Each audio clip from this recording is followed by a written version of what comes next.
Olá, pessoal!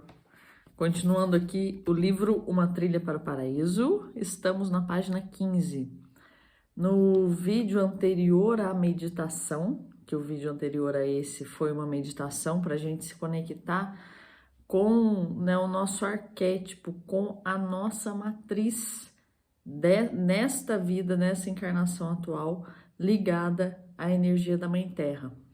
Então, antes desse, a gente estava falando da questão dos arquétipos. Então, estamos aqui na página 15 do livro.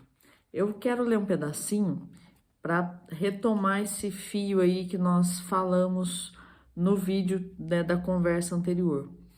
A consciência da Mãe Terra é, em princípio, composta por várias camadas. A mais profunda é a camada das imagens primordiais, ou arquétipos, em que estão armazenadas as matrizes de acordo com as quais toda a vida do planeta é conduzida e mantida no curso que lhe é próprio.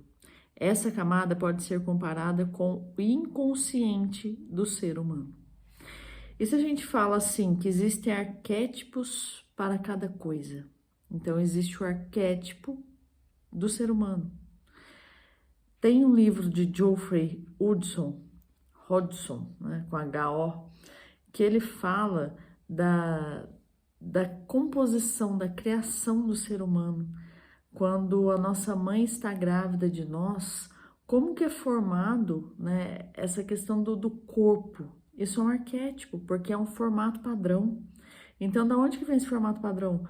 Quais são os seres que estão ali ajudando na constituição física do corpinho daquele bebê dentro da barriga da mãe? É um livro lindo. Eu não lembro o nome, mas eu posso pesquisar para deixar aqui embaixo depois. Mas ele fala disso, né? Dessa questão dos arquétipos e como que a alma daquele bebezinho, quando é concebido, como que essa alma se conecta com o arquétipo do ser humano e também com as questões kármicas para que seja, né, montado qual que é o formato, qual que é a consciência, o que que vai vir aqui naquele ser, né? Se é um bebê que vai nascer com alguma deficiência, então como é que ele se conecta com o karma dele também, para conseguir o arquétipo padrão do ser humano, mais essa questão kármica, como que vai ser constituído esse corpinho, mais o DNA do pai e da mãe, o histórico familiar e uma série de coisas. Então, tem uma série de seres que atuam ali para a formação desse bebê. Então, aqui quando fala isso, né, os arquétipos primordiais que estão relacionados à Mãe Terra, está relacionado desde de um bebezinho, como é que é o formato do corpo humano, qual que é esse arquétipo, até uma planta específica, o pé de manga, né? Como que é um pé de manga? Uma roseira, qual que é o formato de uma roseira? Então, o formato de todas as coisas. Isso são os arquétipos primordiais da Terra, deste planeta, nesta era na qual estamos, porque em outras eras isso difere também. E daqui nessa página tem uma imagem interessante que ele faz uma comparação assim, alguns desenhos de seres da natureza que foram feitos em eras diferentes, por civilizações diferentes.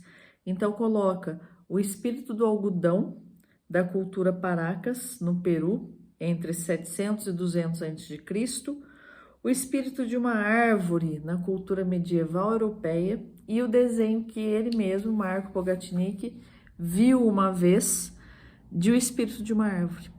Então, apesar deles serem diferentes, eles têm algumas características muito semelhantes, eles trazem alguns padrões. E quais padrões são esses? São os padrões arquetípicos que a Terra, a Mãe Terra, passa para seres de plantas. Então, todos os seres de plantas têm uma característica semelhante. Isso é o arquétipo, isso é o padrão. E daí ele segue falando aqui um negócio bem bonitinho, né? Que a gente fala que é bonitinho porque a gente acha que duende e fada é coisa de desenho, mas da forma que ele escreve aqui, começa a abrir um pouco mais pra gente que não é exatamente isso. Então começa a mostrar para a gente essa outra dimensão. O que no ser humano conhecemos como consciência desperta, na Terra revela-se sob a forma de espíritos da natureza e seres elementais. Eles se comparam aos pensamentos e sentimentos no ser humano. Duendes, fadas e ninfas não são, portanto, entidades antropomórficas como representadas nos contos de fadas. Eles são os portadores e mantenedores da consciência da Mãe Terra. Eu os percebo como corpos luminosos que trazem em si uma determinada parcela de inteligência e por isso também executam uma determinada tarefa no interior do organismo, da terra ou da natureza. As figuras fabulosas que conhecemos de diferentes tradições culturais são símbolos das diversas entidades luminosas e suas tarefas. Então, figuras aí que a gente vê de folclóricas podem ser representações para esses seres, para esses elementais que alguém viu ou algumas pessoas conviviam com eles em tempos pretéritos. De acordo com uma experiência, um gnomo é uma célula de consciência que cuida para que as camadas da Terra sejam proporcionalmente penetradas por energias vitais. Uma fada é um aspecto individualizado da consciência total da Terra, responsável pelo bem-estar de um ambiente ou espaço definido. Existem ainda espíritos da natureza que têm aos seus cuidados uma única espécie de planta ou que animam uma única árvore. A multiplicidade existente entre os seres elementais é quase infinita. Eu quis detalhar bastante esse pedaço aqui, porque no vídeo, que eu já estava falando de arquétipos, teve até uma colega que fez um comentário: nossa, mas foi tão curtinho. É que o assunto é interessante, mas eu sinto que ao mesmo tempo às vezes é um pouquinho denso, porque é uma coisa que a gente não está habituado a falar sobre isso, a tentar entender esses aspectos que vão além da terceira dimensão, além do que a gente enxerga, Então, só para a gente finalizar hoje, ele ainda fala aqui que os seres elementais não têm corpo estático e tampouco uma forma fixa. Foram percebidos e representados de maneira muito variadas pelas diversas culturas, pois o ser humano sempre tentou representá-los de acordo com suas próprias formas culturais. E daqui ele mostra que tem essa certa semelhança entre esses três seres da árvore, de árvores diferentes que eu tinha falado, E a partir disso,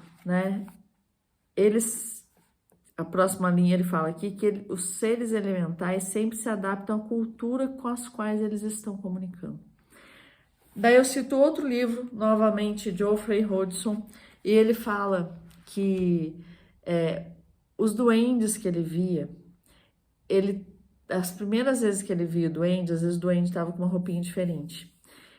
E com o tempo que aquele duende começava a interagir com ele e ver a família dele também ali, esse duende começava a tentar imitá-lo nas vestimentas. Então, quando fala-se aqui que ele não é fixo, é por isso.